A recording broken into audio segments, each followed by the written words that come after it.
Hospital Porter's Pride and Dignity, Stop the New World Order. Welcome to Panwo TV.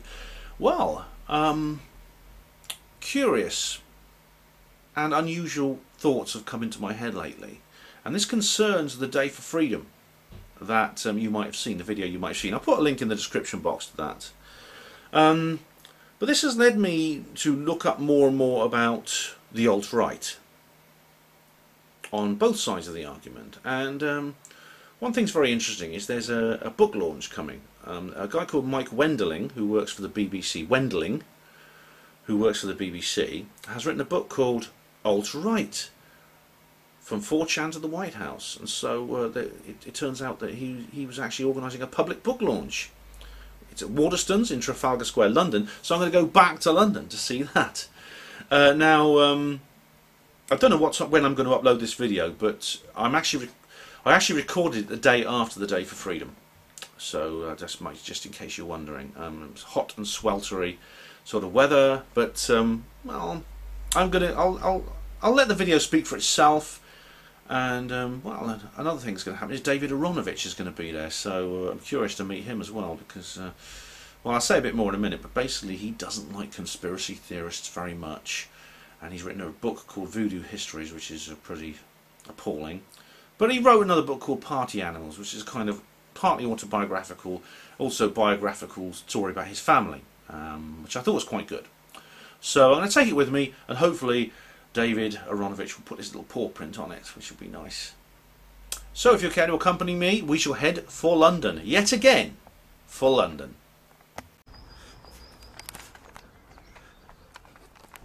Well, Hospital Porters, Pride and Dignity, Stop the New World Order.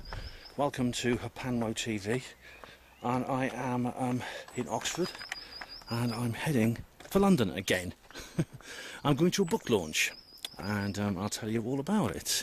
It's not something I often do. It's not a launch of one of my own books, I should point out. No, this is going to be a much more elaborate affair than I can currently afford. But well, you never know.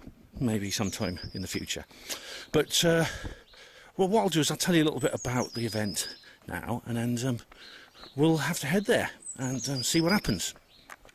Well, now before we go, let's just have a look at the event page on here. Here we go. Mike Wendeling launch, alt-right from 4chan to the White House. Here we go. Pluto Press and Waterstones are delighted to host a launch for alt-right from 4chan to the White House, the debut book with the BBC journalist Mike Wendeling. He will be in conversation with David Aronovich.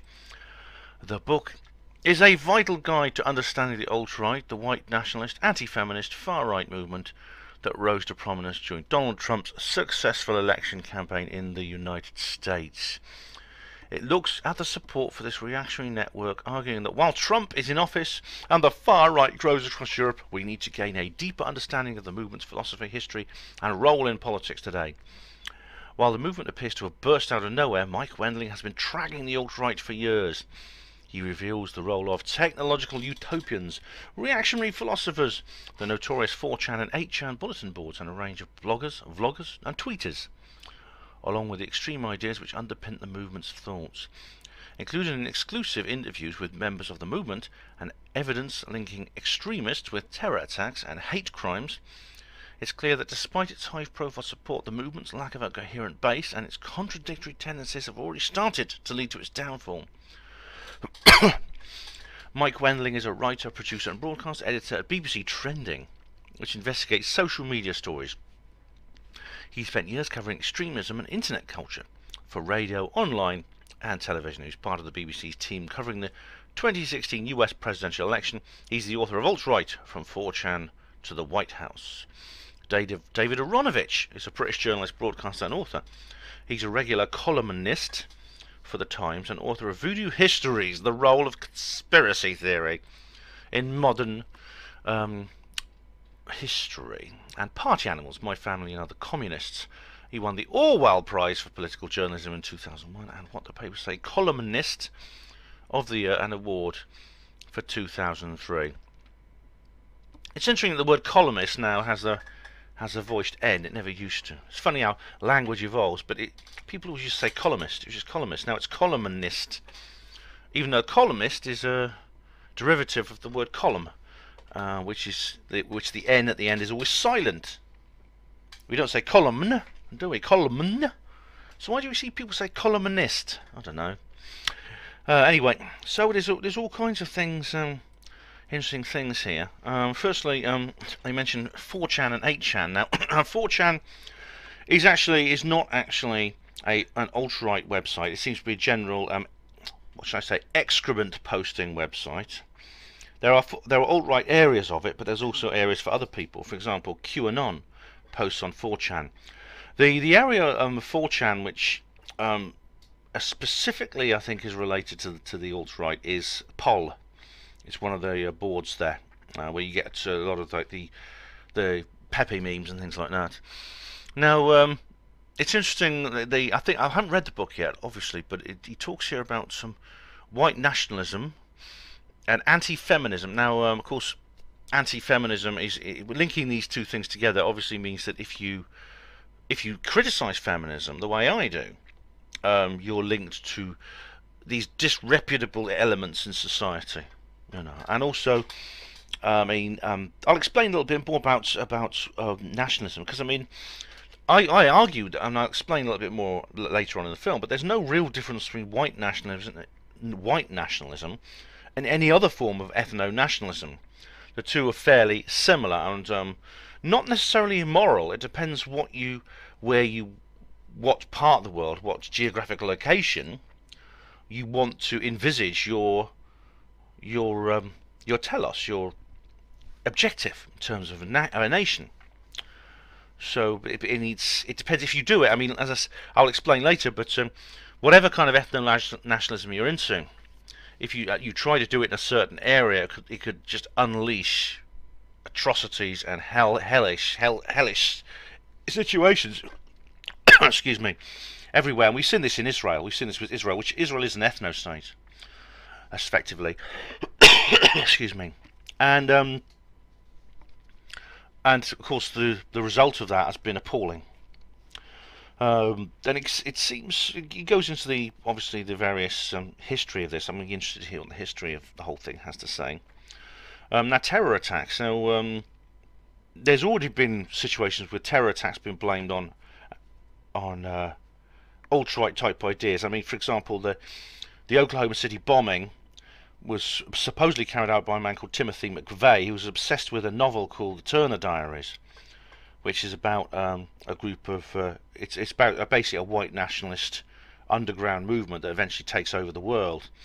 And there's a scene in the book where this group of guerrillas, they actually blow up the FBI headquarters using a truck with a fuel fertilizer device in it.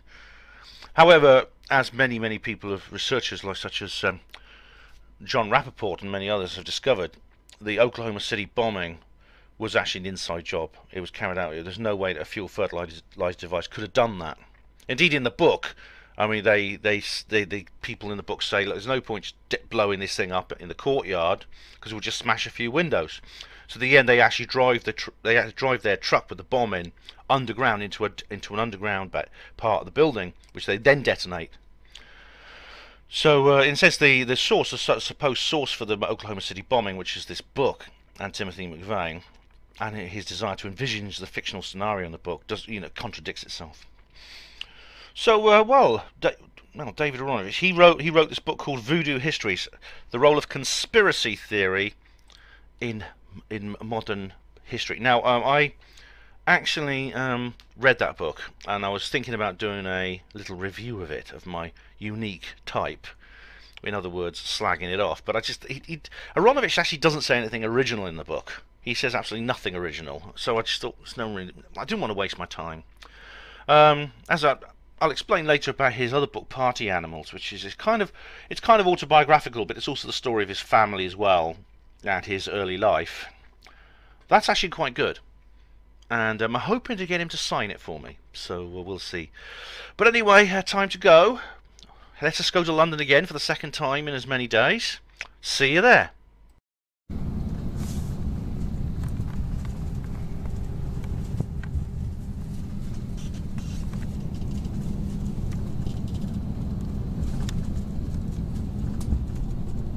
Hi there. I'm in London. again. Show you where I am. Yeah.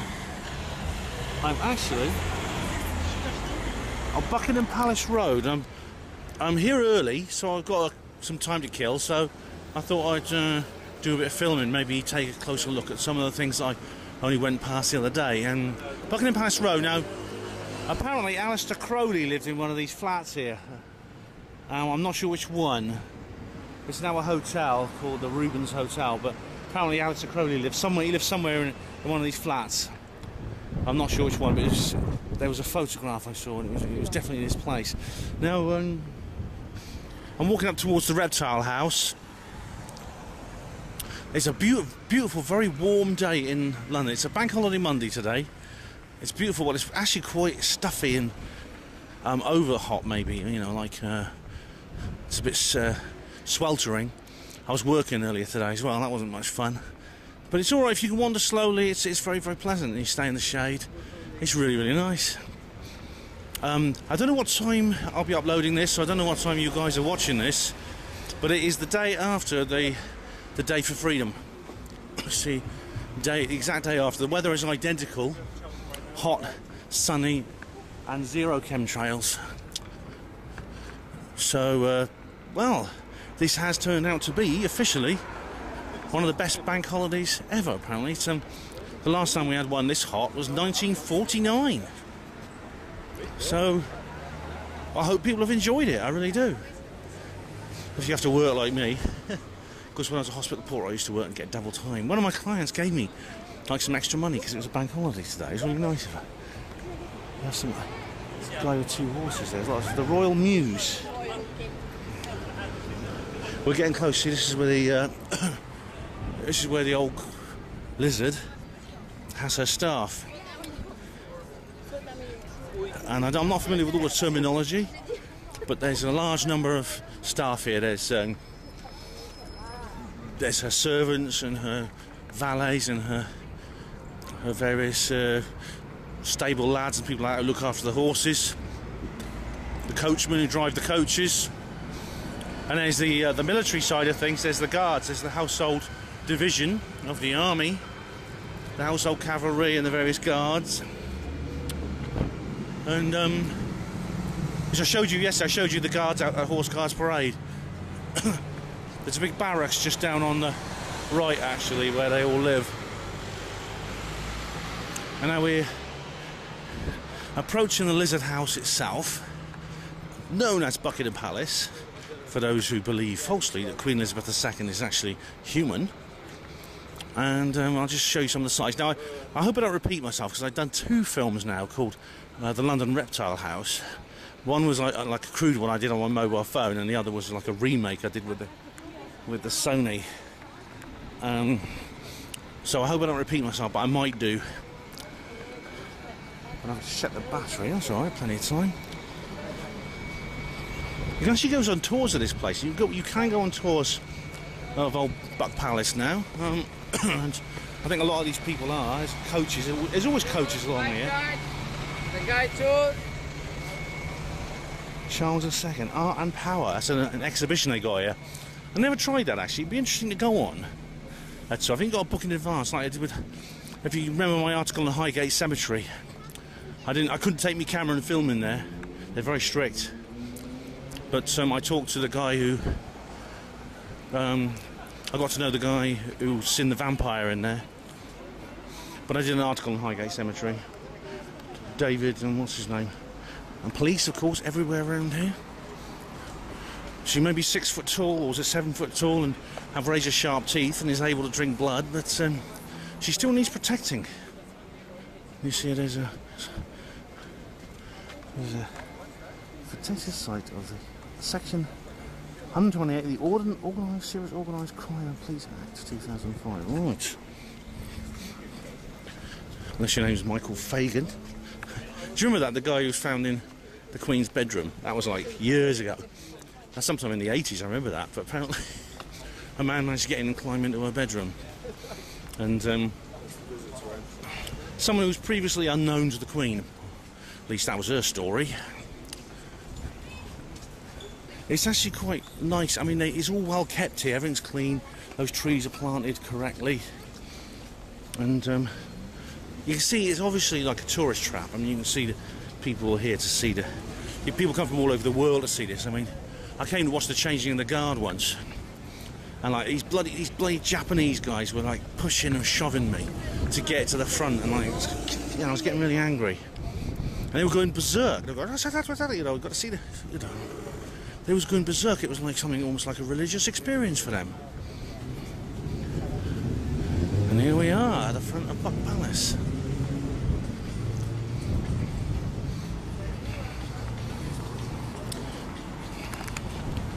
And here we've moved to the front of the Lizard House, and there's the Union Jack, so it's not the Union flag there, are there? It's only a Union Jack when it's on a ship, must remember that.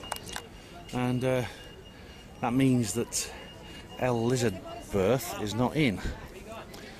But they still have the guard, they still have the ceremonial guard.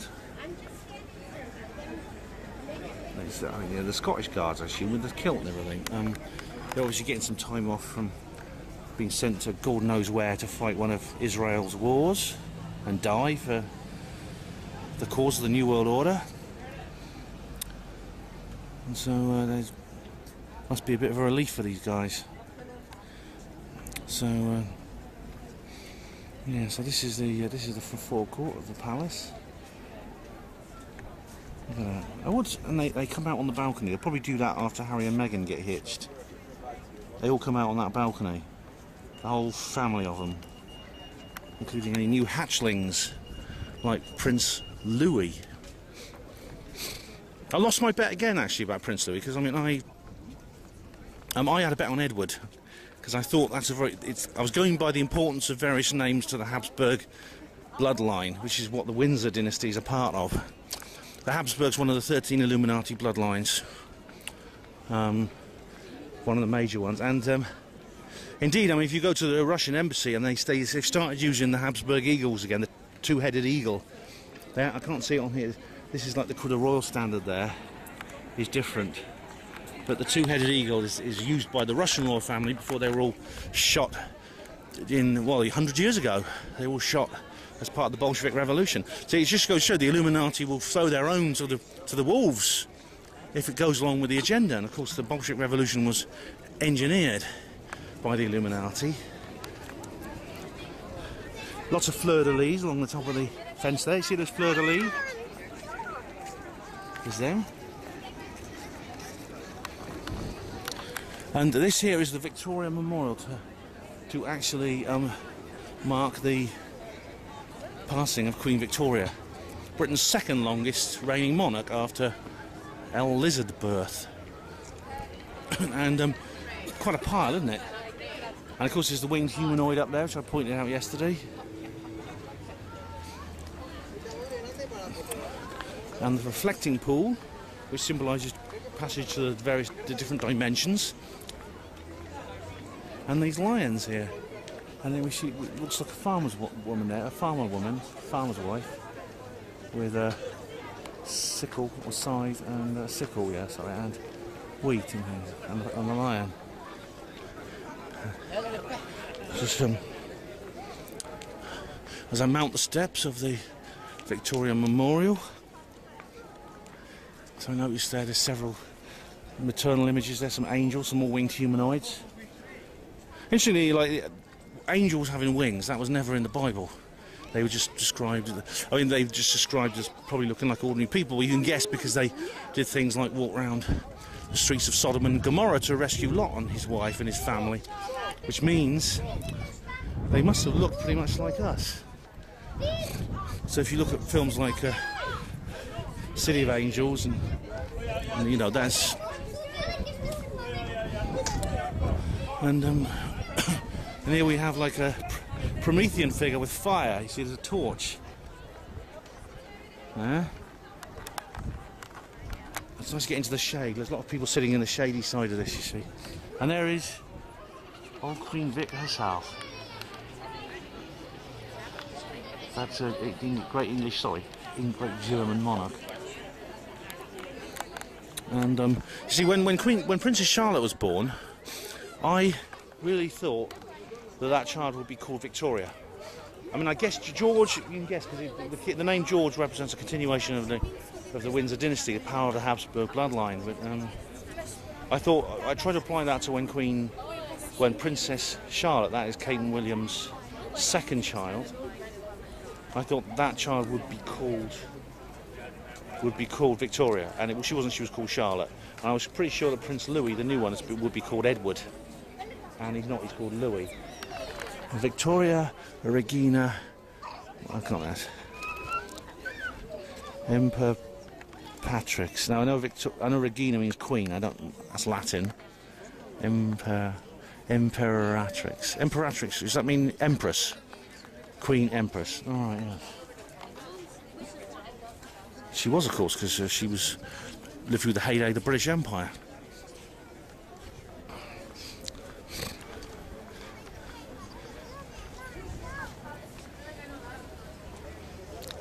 Okay, we're going to cross over now.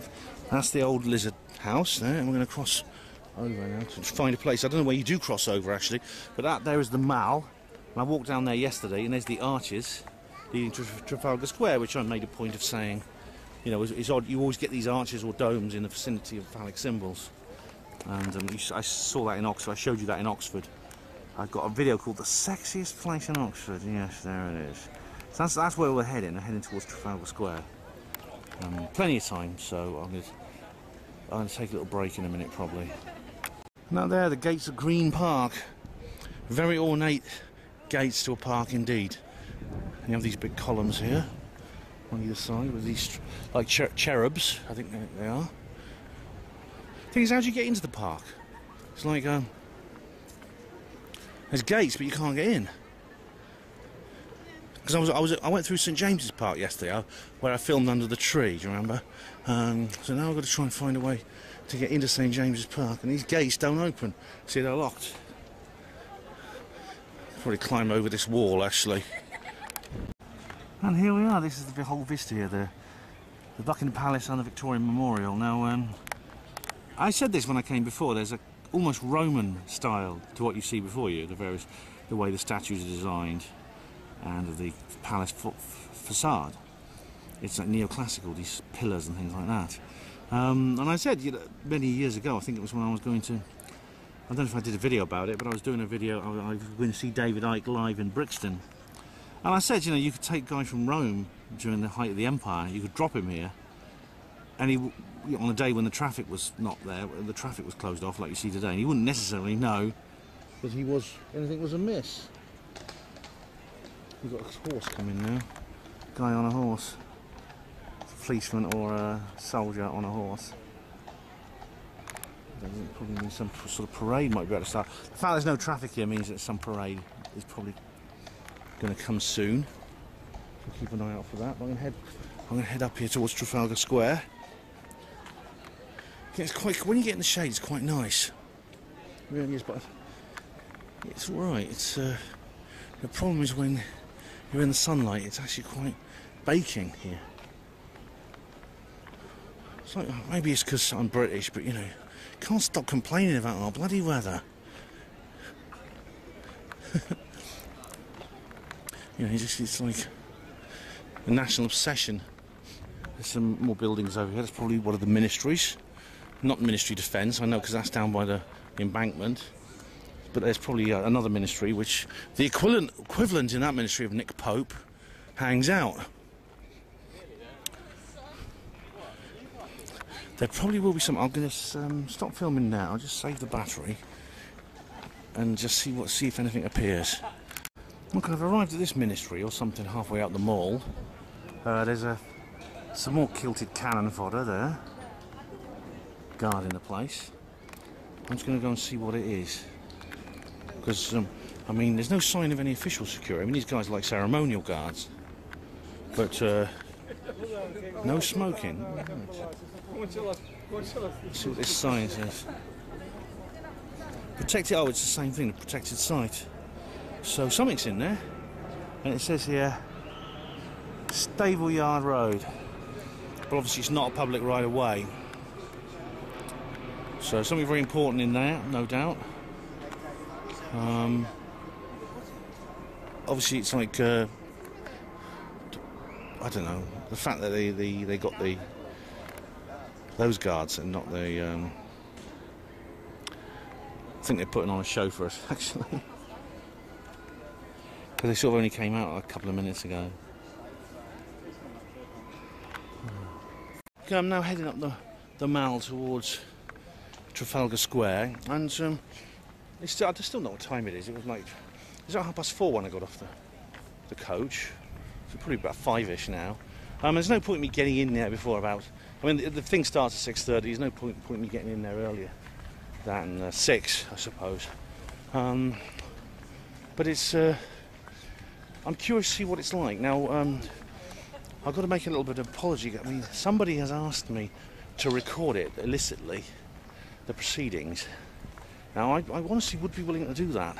However, I have got an audio recorder that was actually given to me. Someone gave it me as a present, but it doesn't. I can't fit it on my person, so to speak, in a covert way, in which it would both function and not be visible. So I'm not going to be able to record it for this person. So sorry, mate. However, I will see if there's. I will be doing a full report. I'm going to take notes. I'll be doing a full report. I'm watching. And there may be an official recording because I know a lot of Aronovich's material ends up online. I mean, there's loads of videos of him. So it'll be interesting to see if there's one turns up this time. Now, this particular event, there may be probably an official recording. I'll let you know if there's someone set a camera up in there. So, oh my goodness, it's actually quite pleasant. There's no traffic, and it's nice weather, and you're in the shade. It's actually a pleasant location here. It really is. Now, I must say, this building here, I don't know what it is. Maybe I'll find out later. Is a fine site. It's a beautiful construction. Marble or stucco neoclassical facade. Again, it's imposing. It's designed to shock and awe the natives. You get like so it's very similar to Buckingham Palace. You have like the triangular shape at the top, like I don't know what you call that, and those rows of dormers. You see there, the dormer windows. And God knows what this is. Probably Nick Pope's pied à terre. I don't know. But it's a nice building, but obviously like everything here, it's designed to impress. It's designed to shock and awe visitors like me and the thousands of other people I've seen around here. I've just been passing a tour guide speaking in a foreign language I couldn't recognise. People from all over the world come here. It is extremely grand. It has that element of, people describe it as being very similar to the Vatican City, which is interesting considering the connections between the church and the crown over the years. We're coming close to Horse Guards Parade now, which I showed you yesterday. You see it from the other side. There's a large square area which is used for military parades and things like that. One thing, there's a war memorial over there. I'll get a better view of it and give you a shot there. But I mean, this whole region, this whole area of London is filled with memorials for various conflicts and for various military outfits. There's the Royal Air Force Memorial, which, well, that's actually on the embankment, the RAF Memorial, but there's the Royal Marines Memorial, and we have one over there. I don't know which one that is. There's the Royal Navy, Army, various regiments, things like that. They're everywhere around here because the powers that be, the crowns, the Illuminati crowns, it's really one of the most nastiest things they do, quite frankly. They know that they have to make us believe that they care. They can't just say, "Oh, we're ruling this world. We don't give a damn about you. You're goyim, you're cattle, or sheeple, and we don't give a damn." They have to put up the pretense that they care because they know that their whole control over us is primarily psychological. I'm putting big willies like that up there. I'll show you an even bigger willy in a minute. I'll tell you, make my eyes water. Totally inadequate, I feel. But they have to put up this pretense when they send these young men off to die in wars, which very nearly happened to me. Well, it might have done. I was in the Royal Navy, going for submarine service. But you know, there could have been a war in which I would have been in danger. You know, they send these young men off to get blown up for Israel, and well, the New World Order, and then they don't care. They don't give a damn. I mean, during the Great War, the Bank of England funded both sides. While millions and millions of young men died in the trenches. Out there's Horse Guards Parade. Now that's where old Lizard Breath, has her trooping of the colour. And I'm not going to go all over there and show you. But it looks like it's been rigged up for some kind of parade. There are spectator seats, I think, there. But there's all kinds of other parades there and things like that. You get the horses marching up and down, soldiers, big long columns of soldiers going backwards and forwards. I don't know what this building is here. I've often wondered that. It's covered with ivy. Again, I didn't look these things up before I came out. This is kind of like this is just an aside from the main topic of my talk. So this, I believe, is Admiralty Arch. And now I know a lady who stayed there once. Now she came to David Icke's live show in Brixton. I met her and talked to her. She was a member of the David Icke Forum. And she was not a war widow, but her husband had been in the Royal New Zealand Navy. And for this reason, she'd been allowed accommodation, free accommodation here.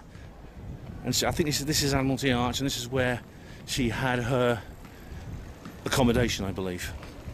Simply because she'd been married to this man who'd served in the Royal New Zealand Navy. There's another memorial over there, see? Oh dear, what awful, awful lies we've been told. How they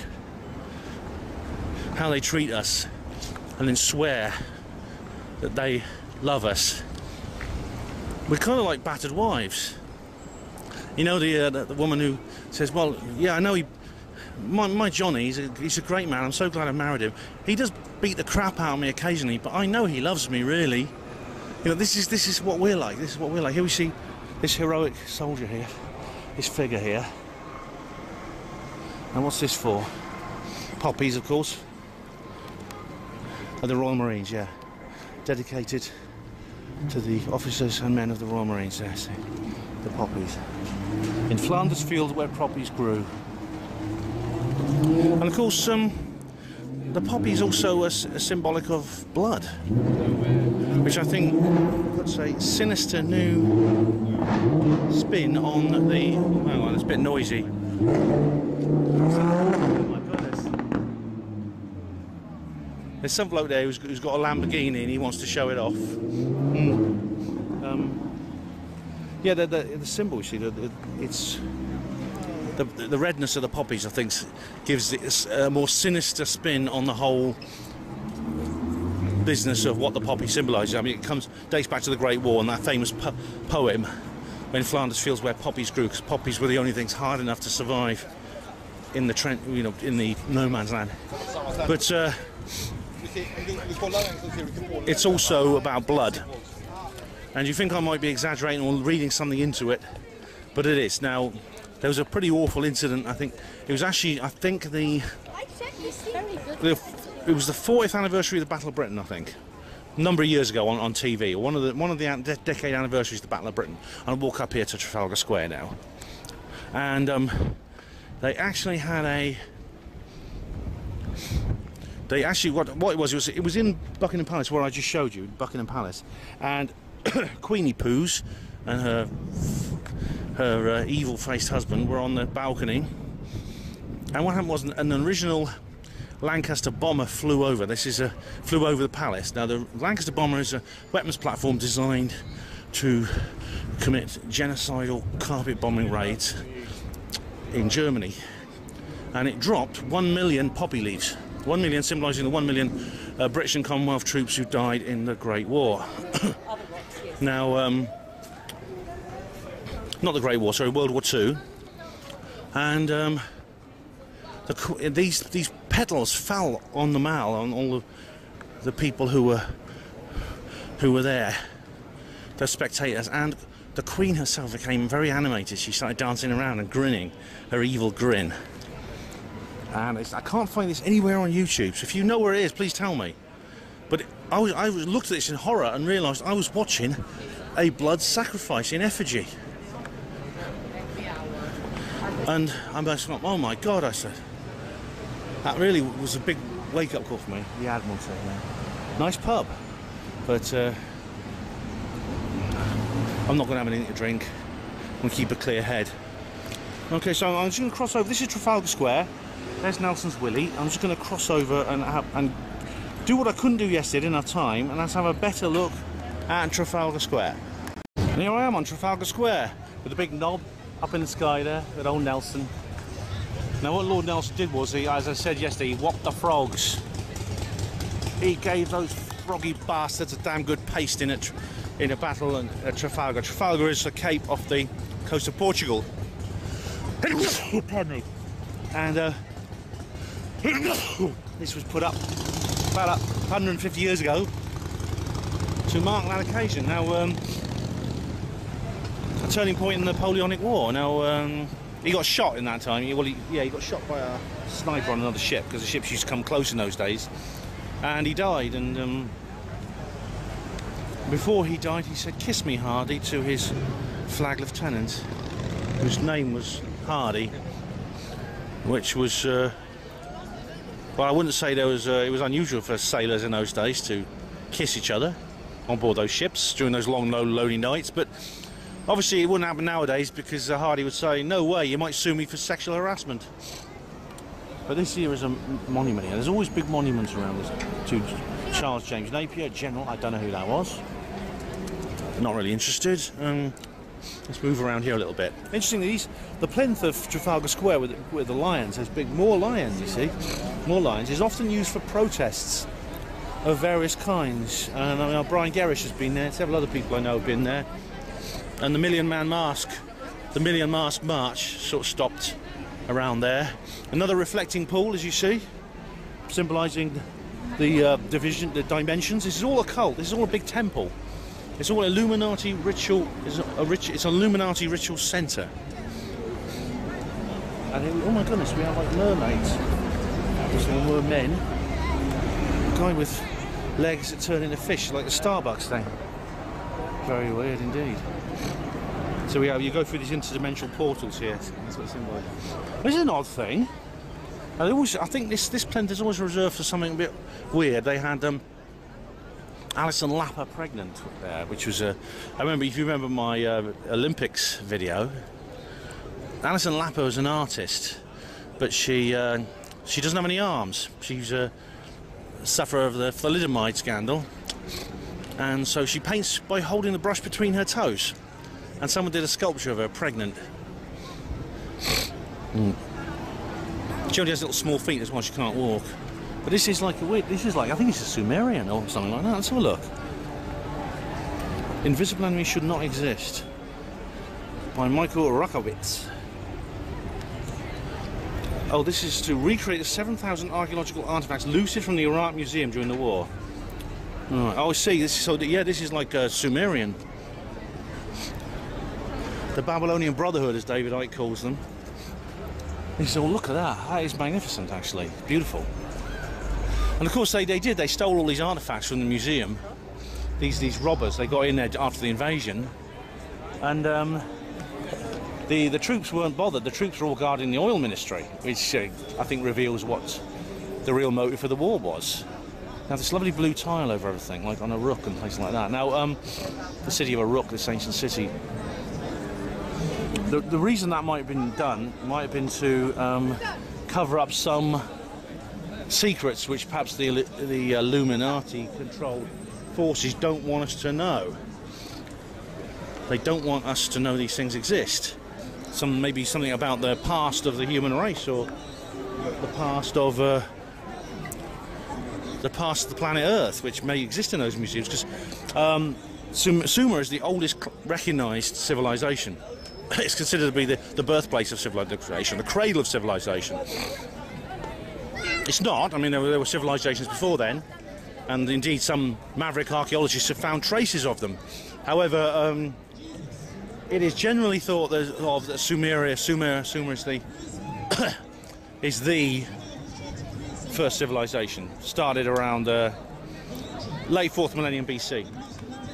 And here we are, the National Gallery. It's nice. It's worth going in there actually. If you're ever in London, that is one place around here it's worth seeing. There's some beautiful collection of artwork in there, and there's some big show going on up there at the moment. Let's have a look round here to the other interdimensional portal and have a look at this other statue. Oh, I don't know what the time is. I'm going to have to check. Someone called Cunningham. 1883 to 1963. I don't know who that is.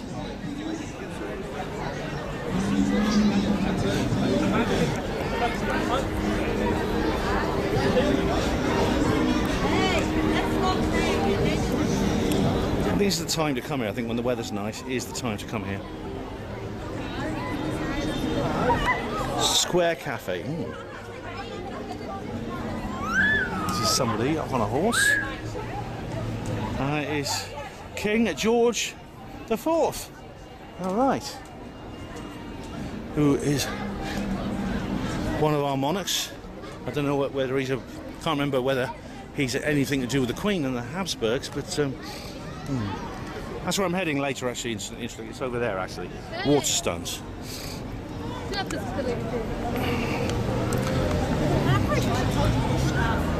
And here we go. See the reflecting pool. It's all occult. See, it's all occult. And this is somebody. Who's this? It's now. Oh, it's 10 to 5. Right. Got another hour or so.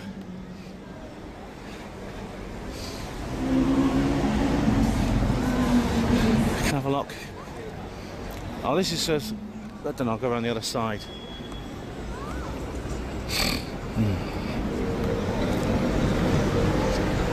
Major General Henry Havelock. His brave companions during the campaign in India 1857. Soldiers, your labours and your valour will not be forgotten by a grateful country. Bull effing shit. Well, maybe it will be forgotten. It was certainly not forgotten by the people of the country. But the idea that somehow the royal family, I don't believe for 1 second, and I think their actions show this, give a damn about what happens to the soldiers, the 4 bloody infantry. I'm just going to get into the shade of the willy. There we go. That's it. At least this big dick does provide a nice sort of like shade. I can't say the same for my own. It's probably wouldn't. I won't go into details, but basically, unless you're like a very small creature, like a hamster or something, it probably wouldn't provide you with much shade. Okay, so I'm just going to. I've come around the whole square now, so I think I'm just going to hang out for a bit and wait for when I have to go into my destination. I managed to find a place in the shade, which is nice because it's quite hot actually when you actually are in the sun. I was in the shade of the column, like I said earlier on. Got a little bit of time to wait, so I'll do some reading. I've actually bought this book by David Aronovich. Party Animals, My Family Are the Communists. There's the back there. You feel free to pause and read in full her Panwo TV tradition. But it's basically, it's actually I quite like that one. I mean, like, the thing about Aronovich is he wrote a book called Voodoo Histories, which was basically it was conspiracy theory and its influence on culture or something like that, and it was basically slagging off people like me, tinfoil hat wearing loonies. And I didn't review it. I mean, I should have done because it was such an awful bloody book. I didn't review it, but I was angry about it. I thought it was misrepresentative of the conspiratorial community and the conspirasphere and its ideas. Totally misrepresentative. But the problem is, it didn't actually say much original either. So I mean, one of the reasons I didn't review it was because it's stuff I've all covered before when I deal with the skeptics, when I deal with the conspiracy skeptics. Now, then I went out and got this one though. But I actually did think it was this one. I got this. Now this is a different kind of book. This book, Party Animals, is a kind of autobiography, but also a biography of his family. It's primarily it's not really, I wouldn't say it's a complete autobiography because it only covers his youth, his sort of the first until he was about 30. He's now in his 60s, but it was basically all about his family and what he did. He grew up in North London as he was what they call in America a red diaper baby. Basically, he was born into a communist family, and he talks about his own life and about his father, Sam Aronovich. He got a mother called Lavender Aronovich, and they were very active in the Communist Party of Great Britain. And he was sort of like born into this, and there was like a community of these people.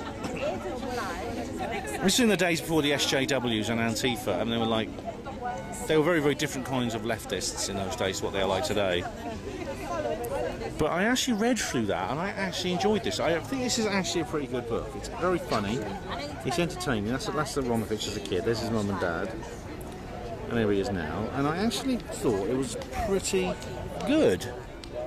It was an entertaining read, and you do get a feel for him. Of course, he's not a communist now. He's lapsed.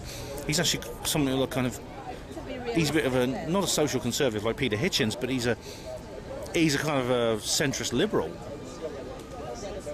So it's funny where things take you, you know, and if you're born into these things, very often you grow out. But very, very few people have the same opinions when they're teenagers as they have when they're, like, in their 40s. That includes me.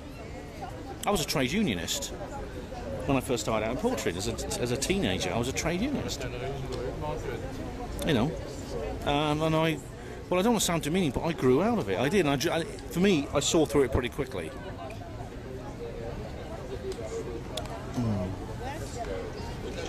So what I'm going to do is hopefully I'll get him to sign it when I'm over there with him. Hopefully I get to talk to him. I did write to him and say I really like the book, and he just said thanks. I tweeted at him that I like the book, and he said thanks, Ben. So he won't remember me, but well, he might do, because he might have used me as research for his voodoo histories. You know, so he may recognise me. As you see here, I'm looking a bit smarter, aren't I? I've also got some smart trousers in my bag, but these are my trousers.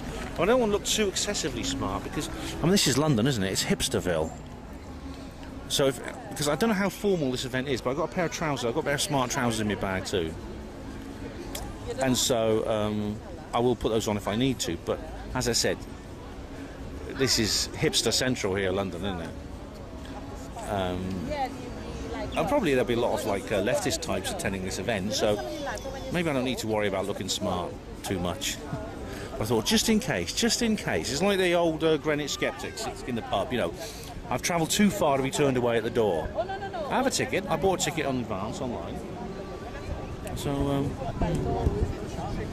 anyway, I've checked my phone. I've got a text from Diana Windsor, who I'm going sky watching with again in Devon soon.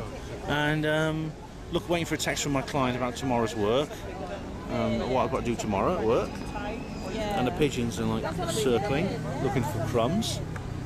And I'm just rambling now, so I'll leave it. Okay, I'll leave it for now. Every day when we're sitting, My goodness, it looks like you got a street preacher here. So we need salvation. What we need is salvation. We need a savior. We need someone who's dying for our sin, who takes all the punishment on him. And this is why Jesus said, you know, God Father, I will go down to earth. I will live among the people. Have you had enough of that? Want to save. Another look at Trafalgar Square, guys. Like Nelson.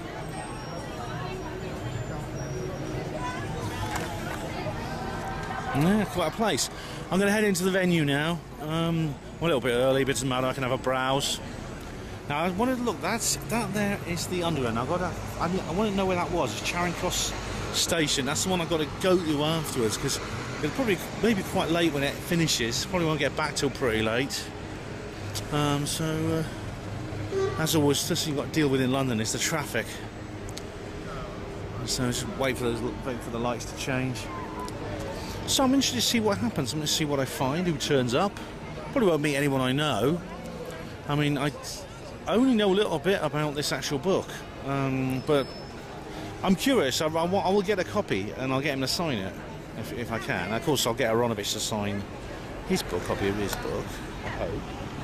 And I'll have to read it. I mean, God knows when I'm going to find time to bloody read it. But I'm curious about this subject, like as I've been saying. I want to know, where do I fit into all this? Because I don't agree with these people and I don't agree with those people. It's quite confusing. I feel like I'm sort of stuck in the middle of things, you know what I mean? I feel like I'm kind of trapped in almost like a limbo state. Even within the conspirasphere, I'm often regarded as a bit of an oddity. I don't really have I suppose I don't have it. Well, there are a few people respect what I do, of course, but I don't sort of feel like I guess I'm sort of on the same level.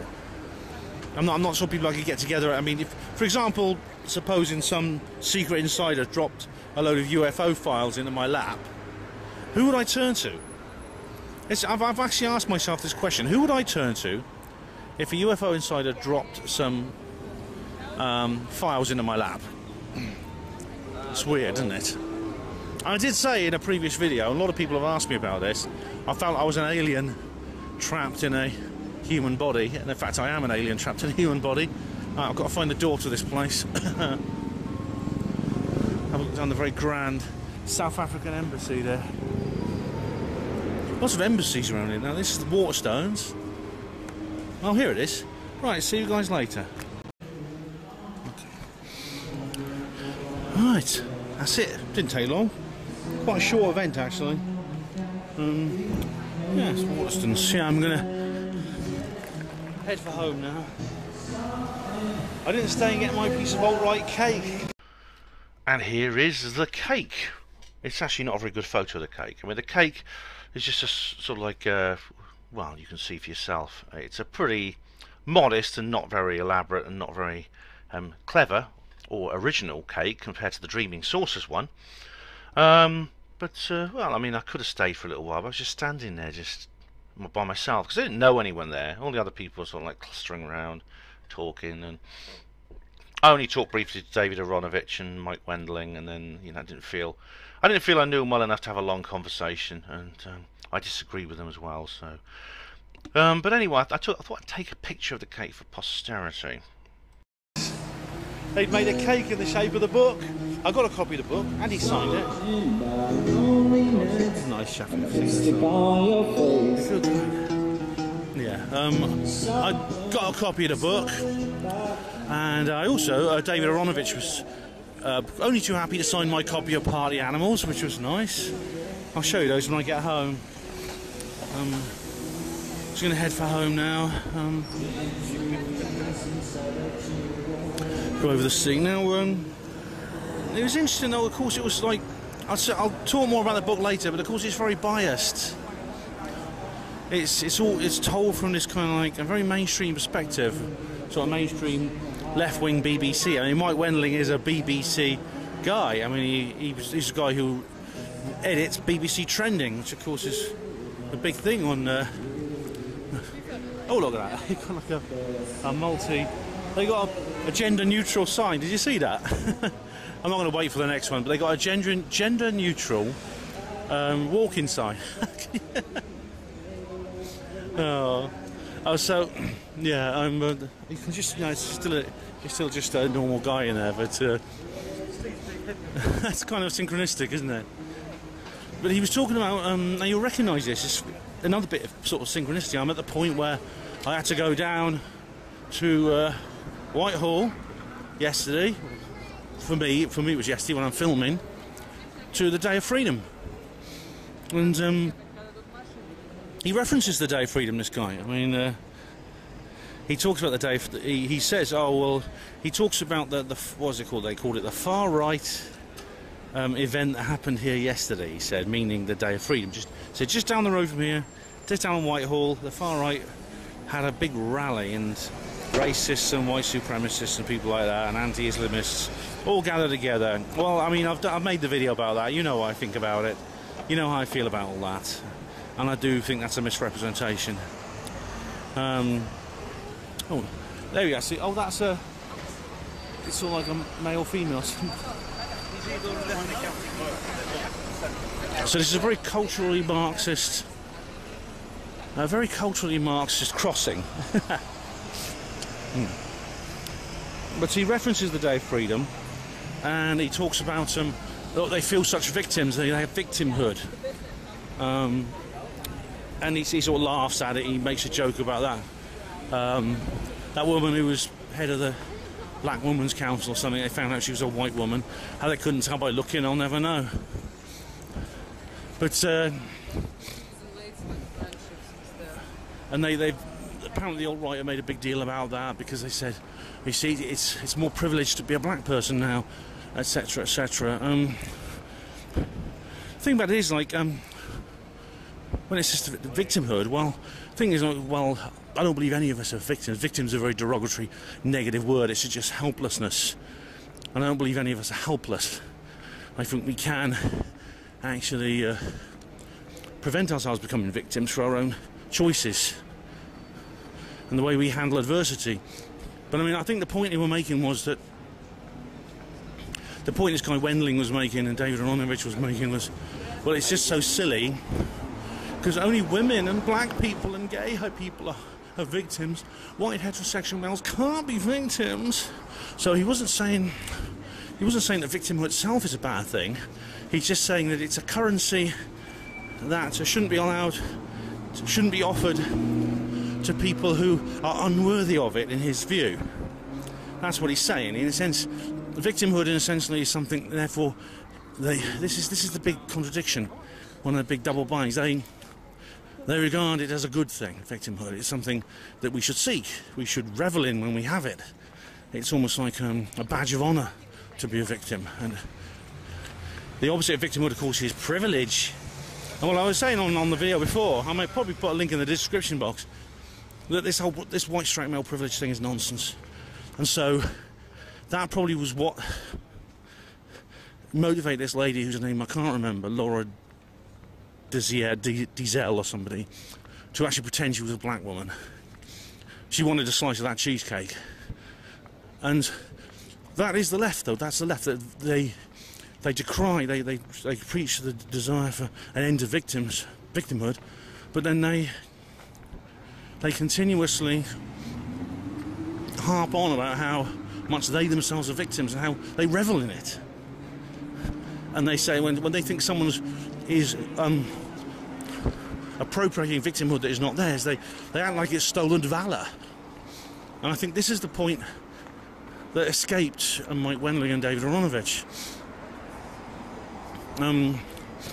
So this was one of the things they were talking about. And I mean, as far as I said before, this whole thing about privilege and victimhood, it has its roots in cultural Marxism. We are ourselves. If you want to use the word victim, then use it for everybody and the Illuminati. Okay, in a sense, those are the only two divisions, real divisions, in the world between us and the Illuminati. When I say us, I mean humans. Black, white, rich, poor, male, female, gay, straight.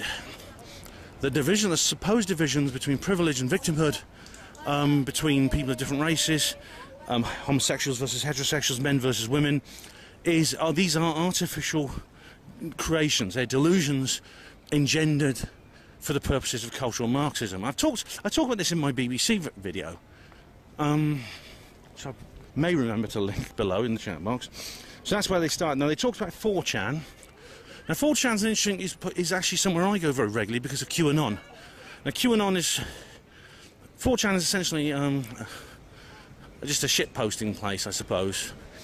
It's has many boards. Poll is the board that they're focusing on, because Poll is the 4chan board that supposedly was taken over by the alt-right.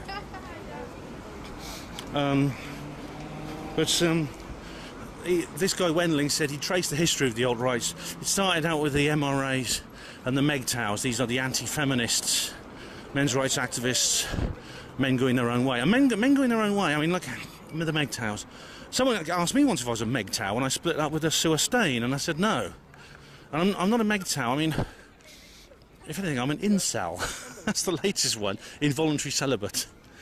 But I don't identify with any of these subcultures. I mean, I do sympathise with MGTOWs. I do. I know why they are who they are, and I don't like the hypocrisy with which you often get from feminists when they, you know, if any feminist criticises a man for saying he's a MGTOW, I would say, well, look, imagine you knew a woman who said, I don't need a man in my life, I'm a strong, confident, independent woman on my own, and I was treated really badly by my last boyfriend, so I've decided I'm not going to have a boyfriend, I'm going to be a woman going my own way. They would be, I think they'd be brimming over with appreciation and support for that woman. Yet when a man does the same thing, suddenly it's something evil, and this is why the left cannot sustain itself. It's going to crush itself eventually under the weight of these ethical and logical contradictions within itself. So according to Aronovich, the pole board was taken over by the MRIs and MGTOWs, and there's the pickup artists as well. Now, pickup artists, I suppose, are a form of MGTOW. Unlike the MGTOWs and MRAs, among the PUAs, you actually get some of the people, the real misogynists, people I would call misogynists.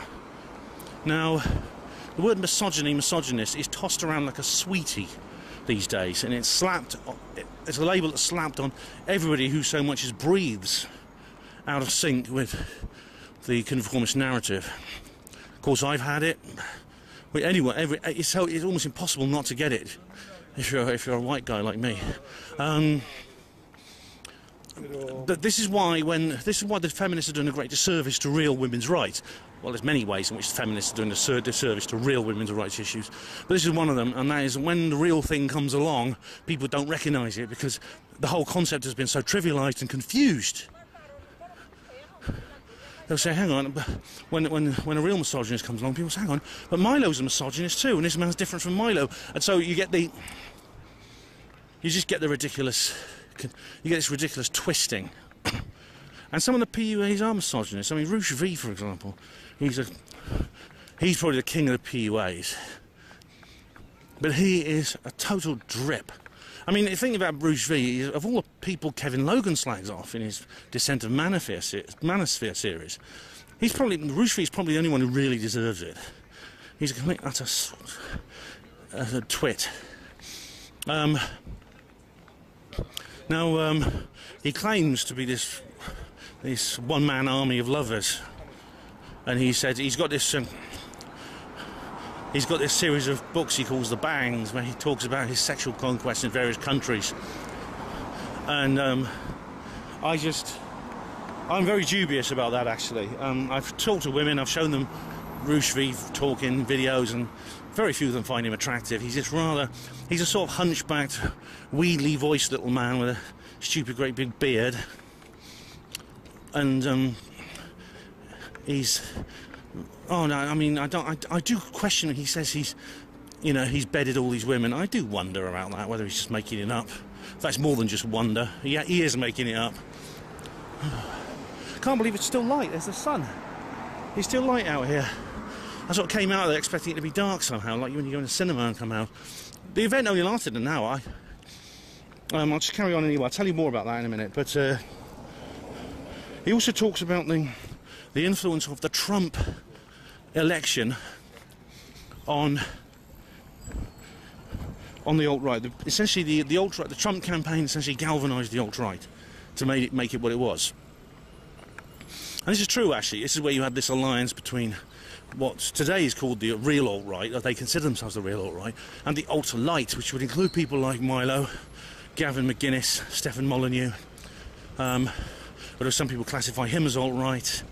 The left call them all misogynists and stuff like that. Well, they call any essentially anyone who's not to the left of Joseph Stalin is a fascist these days and Nazi.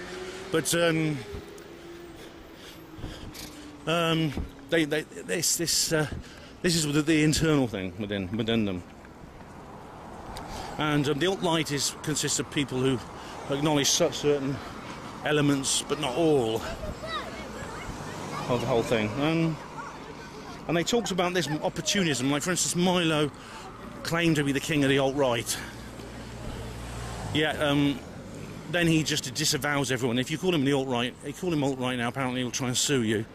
I don't know if that's a citation needed, as they say on Wikipedia. Alex Jones, of course, is another example of the alt-right. Of course, he's straight out the conspiracy. Alex Jones, of course, was the man. He was the man who was one of the central figures of the conspiracy. Like a few years ago, when I was sort of getting into it. He's now moved sort of onto the fringes of the alt-right, and I wouldn't classify him as a conspiracy theorist anymore. Now, and he mentioned Breitbart. Breitbart is something set up by Steve Bannon, this online tabloid, focusing on Muslim crimes all the time. He claims there's hundreds of thousands of alt-righters, but you can't ever say how many there are because it's all set up around the internet, and it's impossible to get numbers from them. He talks about the various lingos, the language of the alt-right, the various terminology such as cuck, snowflake. Now, cuck is a coward, and I've seen that used mainstream now. Louisa actually says that kids are saying cuck now, as what I used to at school I would call a wuss or a wimp. There's various different words. These slang words change within just a few years. And snowflake, of course, is another one. Normie is a good one. Normie means someone who's not alt-right, but I don't think it means someone like me, who's sort of like a conspiracy theorist, but someone who's mainstream is considered a normie. There's words like red pill. Now, this is a word I use. It goes from the Matrix, and in fact, it was going around the conspiracy sphere long before the alt-right culturally appropriated it. To red pill means to wake someone up and wake up a normie and make them alt-right. But there's variations on it, like a black pill is sort of something bad that might still have the same effect of increasing action. So if Hillary Clinton had won the US presidential election, that would be a black pill, because it'd be a bad thing to happen, but it might have a knock-on effect of good, because it would wake more people up. It would red pill more people, you know. And this white pill, that's good news. And there's a few other coloured pills that they talk about. But then, of course, they also mentioned Pepe. Now, Pepe is a cartoon frog. I can't remember the name of the designer, but it was a series of comic strips, and this little frog called Pepe, little anthropomorphic frog called Pepe. Now, Pepe was...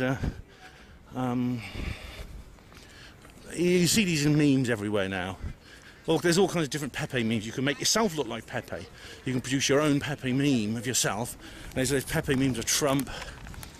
And it says this has become a kind of internet, an internet thing. I mean, there's a long, complicated story behind it, but there's a connection. Pepe is the kind of the source of Kekistan. Remember the Kekistani flag I showed you? And I like the Kekistani flag, actually. I think the Kekistan thing is kind of a... People say, you know, of course the left say it's white supremacist, it's evil Nazi stuff in disguise. Well, it's more kind of like act of defiance. It's more like a middle finger up to the establishment. I mean, Sargon uses the Pepe meme, and he uses the Kekistan flag, you know. But in this sort of like meme world of 4chan and the internet, Kek is supposedly the god of the frogs, and it's funny because there's an Egyptian god which appears as a frog called Kek. Kek, K-E-K, is also the Korean. In Korea, that's how they write LOL, laugh out loud. Korean, and the Korean, of course, has its own script, but when they're using the Latin script, Kek suffices as the Korean equivalent of LOL. Kekistan is this mythical, or this neo-mythology associated with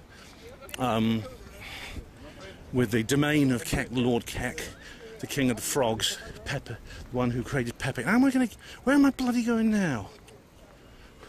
There's fences everywhere. I don't know I've got to get to Buckingham Palace Road. How am I supposed to get through here? Oh, for fuck's sake. I think I've got to go to that. I've got to go to that there. So I don't want to sound bad-tempered. I'm back here again at the reptile house, and there's the police over there. No shape-shifting, and there's no flag at all now. They've lowered the flag, probably because it's sunset or something. They've lowered it. And there is a plane. No chemtrails still. So, anyway, now things have changed since the Trump election, and there's this place called Charlottesville where they had a big demonstration where the alt-right marched with torches, and the Antifas attacked them, and there was a big scuffle, and a young woman called Heather Heyer got killed. She was run over by a car. There's a video of this happening. This has been described as murder and a hate crime. Now, Mike Wendling didn't call it that way, he called it an attack. But so far, there's been no trial of the person driving the car, and I mean, it's possible this was like a terrible accident, that somebody in the car panicked because of what was going on and just hit the accelerator and crashed into her. We don't know yet. We don't know what exactly happened there with... we don't know what happened there with Heather Heyer. It's a terrible thing to happen, and Richard Spencer has said, you know, he's very sad that this happened. But Trump, of course, I mean, you've seen my live streams on Syria. You know that Trump has been compromised. Now, my position in Trump is different from the alt-right, because I'm a conspiracy theorist, not alt-right. But, you know, he has become, essentially, somehow they've got to him. And I explain the details in the two live streams, the two Syria live streams. They've got to him and they've co-opted him. I just hope he can break out of it. I don't know. But the alt-right are just, you know, they're all up in arms. They're just completely devastated about this because Trump was their man. Well, Trump was in. I mean, see, I like Trump too, and I was pleased he won, but for different reasons. Oh, look at these. This symbolism here. Of course, this is it's like a secret language. It's heraldry. Look, there's the Southern Cross there. Can you see it? It may not be visible on the camera. There's the Southern Cross. That's usually connected with Australia. That's a constellation you can only see from the Southern Hemisphere. So there's that now. Then there was now there's a lot to do with Europe now. Europe has a lot of alt-right style governments now. Or governments they all try to identify with, especially Hungary. Eastern Europe, especially. Now, people say that Putin is one of these, but certainly in Hungary there's this guy called Viktor Orban who is, and they've got one in Austria now. So it seems like Eastern Europe is kind of what they would call red-pilled, is the terminology they would use. Now, I see this as something positive, again from a different perspective, because essentially this is what's going to break us out of the EU. I do believe the establishment didn't intend this to happen any more than they wanted Trump to happen. There was a talk about, people said, oh right, there's this thing called Generation Identity, and it goes by various names in different countries, but it's kind of like an alt-right group, mostly of young people, teenagers primarily, who they just generally go out in camps and things like that. Because I mean, I've talked about this with Rin Michaelis. The idea of a white ethno-state is not immoral. I mean, I don't believe the idea of any ethno-state is specifically immoral. An ethno-state is a country specifically set up for a certain race of people. For instance, Israel is a Jewish ethno-state. So I think it's the only official ethno-state in the world. I know South Africa had was divided into various ethno-states during the apartheid regime. But I mean, I talked to Rin Michaelis about this, and there's nothing inherently moral about ethno-states. You know, logically, they don't break the non-aggression principle. They are not. They're not the initiation of force. I'm talking like Molyneux again, but it's true. They don't initiate the use of force, unless the problem is when you try to create an ethno-state in a country which is not already naturally dominated by a certain racial group. And I talked to Rin about this, and we both came to the same conclusion, that the USA you could never have what Richard Spencer's been talking about. Richard Spencer's called for the establishment of a white ethno-state on the North American continent. The problem is because the North American continent is already so racially diverse, that's, if you try to do that, it'll be opening the gates of hell. Now, this has been tried before by many people, and it resulted in appalling carnage. I mean, Rin said, you know, she's not going to leave Rin's a black woman, she's not going to leave her home. I mean, if someone tried to set up a black ethno-state in Oxford, I would refuse to leave my home. know, people, you can't do this. You can do it though. There's absolutely nothing wrong with that happening in a country where naturally which is naturally mono-ethnic. So Eastern Europe is pretty much white. It is. I mean, of course there are minorities, but they are minorities. Unlike, for instance, Western Europe and the United States, where it's pretty much mixed now. So there's nothing inherently wrong with establishing an ethno-state, nothing in Eastern Europe. I would say, well, why? I mean, I would ask them. I'd say, well, why do you want to do this? I mean, is that going to help against the fight against the Illuminati and the New World Order? Because, of course, I don't believe, unlike the alt-right, I don't believe the fundamental power dynamic is racial in this world. That it appears to be, because essentially this is being used. This is one of the machinations of the current political system, but it's not the foundation of it. It's not the fundamental of it. Aronovich then asked him, are there any female alt-writers? And everyone laughed, and the truth of the matter is there are. And people like Lana Lockteff, who's the wife of Henrik Palmgren. It does seem to be popular with women. There's some quite extreme ones, actually, like Emily Eucas, who's really quite an appalling individual, even by my standards, talking about nuking Africa and stuff like that. But there was this thing called Thodsgate a while ago, where a group of prominent alt-right women got trolled, like Tara McCarthy, for example. But I mean, a lot of them spoke out about that, like Melania Woe spoke out against that. Greg Johnson did, a lot of the others did. And then, I mean, Bronx Blogger, who's that's a twat, he talks about this.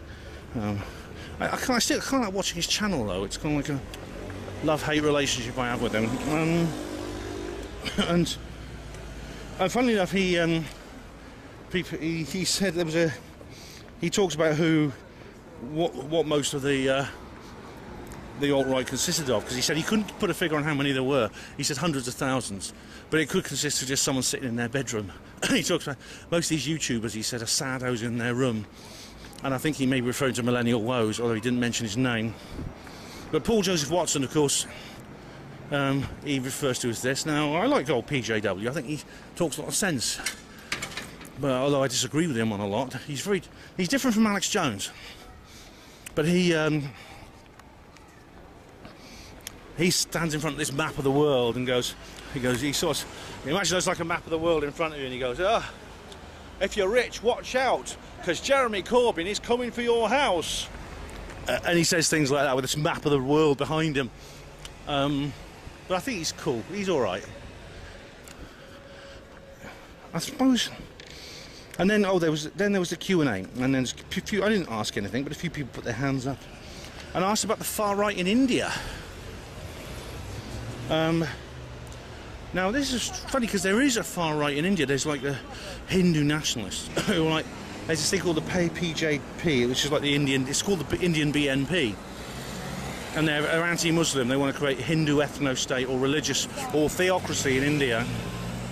And they've been supported by several people involved, like with connections to the far right, like Savitri Devi, who is she's actually a part French, part Greek, part Italian woman who lived in England for most of her life. But she died actually, I think, in the 1960s. But she was like a major.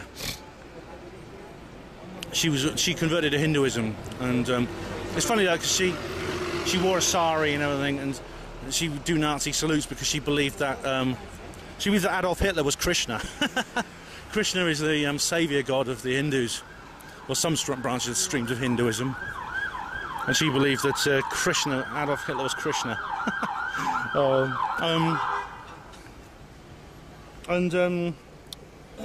yeah. Now, another guy brought up the subject of deplatforming, and Mike Wendling seemed to have oh, sorry about that. He had a kind of lukewarm support for the practice, which is a shame. But it doesn't surprise me. I mean, funny enough, when he was talking about the Day of Freedom, he didn't seem to know an awful lot about it, which kind of doesn't surprise me that he would then say, he would go on about no platforming because, or deplatforming, because of course this is essentially, he says it doesn't stop them talking, it doesn't stop them having their platform, it just means that certain places can't platform them. They can still be just as vocal on Facebook and Twitter and stuff like this, and Milo can still have his Facebook account. But when he didn't mention those people have been banned from various social media accounts, and the thing is, it is a form of censorship, regardless of what people might say. I mean, it is. If you stop people having access to a place where they can speak freely, then you are by definition trying to stop them speaking. The idea, oh, we're not trying to stop you speaking, we just don't want you to speak here, without the understanding that if everyone goes around saying we want to stop people speaking here, they can't speak anywhere, and that's the idea. That's the idea. That's what the SJWs are trying to do.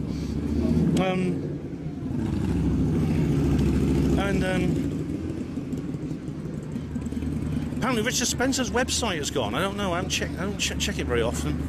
It's not very rarely. Is there anything interesting on there? But apparently Richard Spencer's website has gone. It was called Radix, I remember. God, there's so much noise around. This is bloody London for you. This is why I'm holding my mouth close to the microphone. Oh, it's that's London for you. But so I'm almost at Victoria Station now. Oh, I could have got the tube back home, but I didn't want. I'd rather walk if it's weather like this. It's actually nice in the evening now the sun's gone.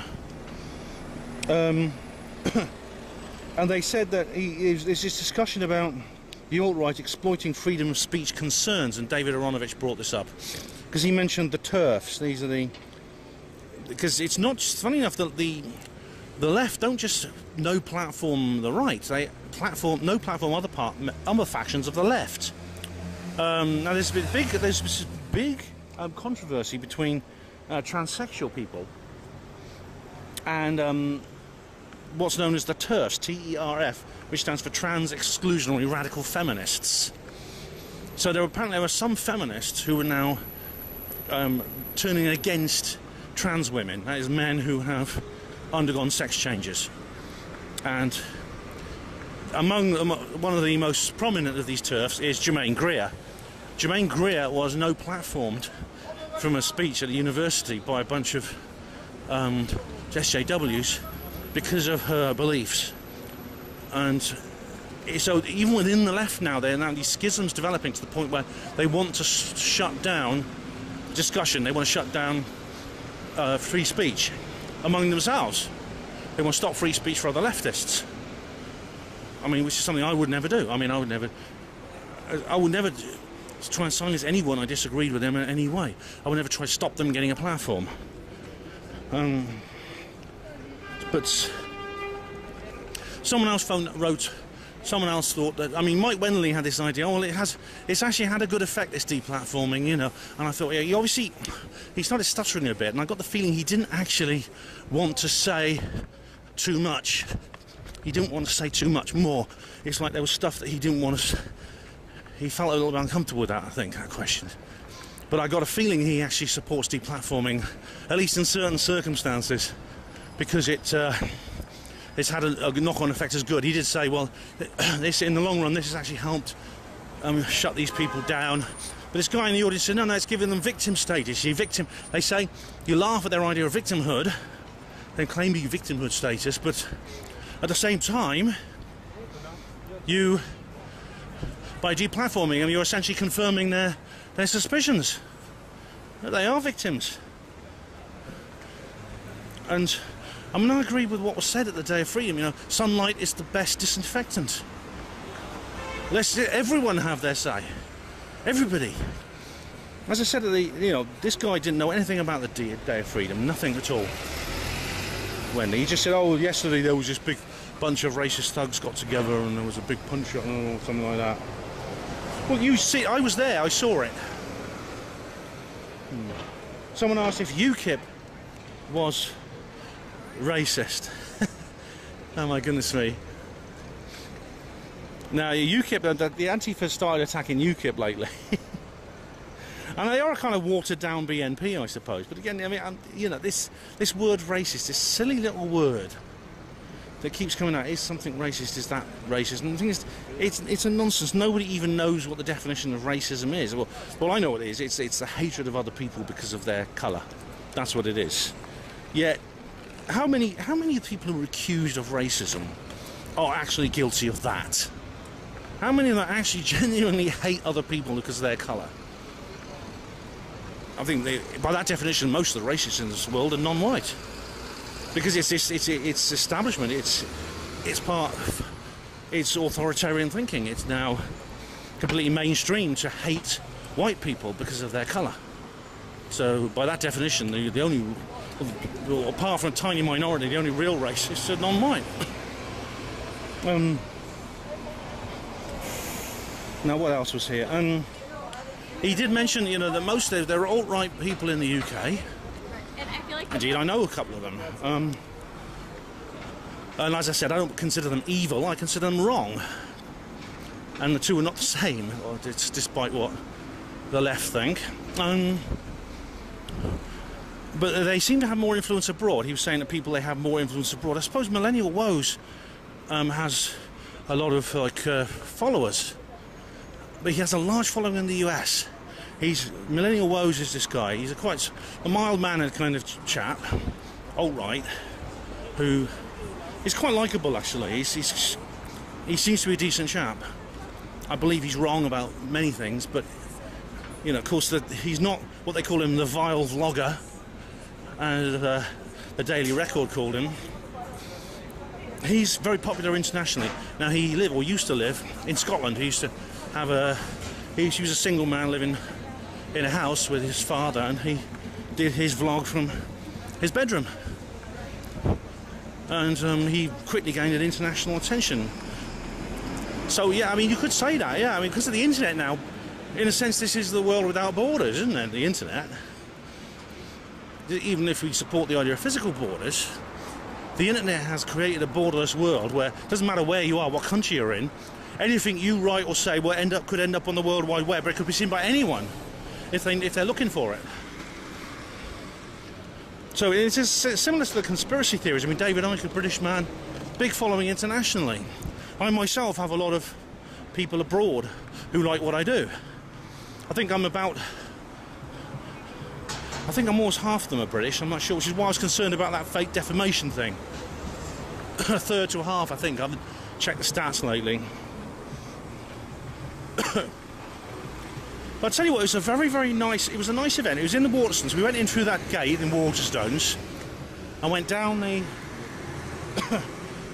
some stairs to the basement. There's a big basement section there. That shop's bigger than it looks. There's a big basement section, and the event was held in the basement section. They put out a load of folding seats, which were very small. I could hardly fit behind them, and we were handing out glasses of wine. I had 2 glasses of wine actually. They just handed them out to us. They had like a table and they pouring out glasses of wine, and they had a cake. And I'll show you the photo of the cake if I remember to include it in the film. They got a cake shaped like the alt-right book. They really have, isn't that amazing? They've got a cake shaped like the book. I didn't stay for a piece of that though, because I mean the place was pretty full. I reckon there was probably 50 people there on these folding seats. But I didn't actually see anyone I knew, which I kind of didn't expect. I kind of expected. They sort of looked. They had that sort of like left-wing look. There's a lot of guys with long hair, a lot of women with dyed hair, things like that. They were very nice though. Everyone was polite and friendly. David Aronovich, as I said, I shook his hand. I spoke to him. He signed my book, and he signed my copy of Party Animals, which I got a while ago. And Mike Wendling. I'll show you the book in a minute when I get home in real time. Mike Wendling signed my copy of his book, Alt-Right. So I'll be interested to read it, see what it says. So that's generally. I mean, I didn't stay for the cake. I felt a bit awkward actually, because a lot of people there seem to know each other. They formed into big groups. I didn't know anyone, so I felt a bit left out. I just stood there sipping my glass of wine by myself, and so I suppose I just decided that I just slip out. You know, I just said, didn't say goodbye to anyone. I just slipped out. But I'm glad I went. It was interesting. It was very, very interesting, and this is hopefully my coach. So time to go home, I think, and I'll probably continue this discussion when I get home, and I'll talk to you about. I'll show you the book and everything.